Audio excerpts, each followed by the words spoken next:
नमस्कार दोस्तों। आइए सुनते हैं पंचतंत्र की कहानी कबूतर का जोड़ा और शिकारी।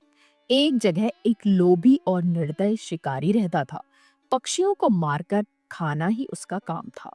इस भयंकर काम के कारण उसके प्रियजनों ने भी उसका त्याग कर दिया था। तब से वह अकेला ही हाथ में जाल और लाठी लेकर जंगलों में पक्षियों के शिकार के लिए घूमा करता था। एक दिन उसके जाल में एक कबूतरी फंस गई। उसे लेकर जब वह अपनी कुटिया की ओर चला तो आकाश बादलों से घिर गया। मूसलाधार वर्षा होने लगी। सर्दी से ठिठुर कर शिकारी आश्रय की खोज करने लगा। थोड़ी दूरी पर एक पीपल का वृक्ष था। उसके खोल में घुसते हुए उसने कहा, यहाँ जो भी रहता है मैं उसकी शरण जाता हूँ। इस समय जो मेरी सहायता करेगा उसका जन्म भर ऋणी रहूंगा। उस खोल में वही कबूतर रहता था जिसकी पत्नी को शिकारी ने जाल में फंसाया था। कबूतर उस समय पत्नी के वियोग से दुखी होकर विलाप कर रहा था। पति को प्रेमातुर पाकर कबूतरी का मन आनंद से नाच उठा। उसने मन ही मन सोचा, मेरे धन्य भाग हैं जो ऐसा प्रेमी पति मिला है। पति का प्रेम ही पत्नी का जीवन है। पति की प्रसन्नता से ही स्त्री जीवन सफल होता है। मेरा जीवन सफल हुआ। यह विचार कर वह पति से बोली, पति देव, मैं तुम्हारे सामने हूँ। इस शिकारी ने मुझे बांध लिया है। यह मेरे पुराने कर्मों का फल है। हम अपने कर्म फल से ही दुख भोगते हैं। मेरे बंधन की चिंता छोड़कर तुम इस समय अपने शरणागत अतिथि की सेवा करो। जो जीव अपने अतिथि का सत्कार नहीं करता, उसके सब पुण्य छूटकर अतिथि के साथ चले जाते हैं और सब पाप वहीं रह जाते हैं। पत्नी की बात सुनकर कबूतर ने शिकारी से कहा, चिंता न करो शिकारी, इस घर को भी अपना ही जानो।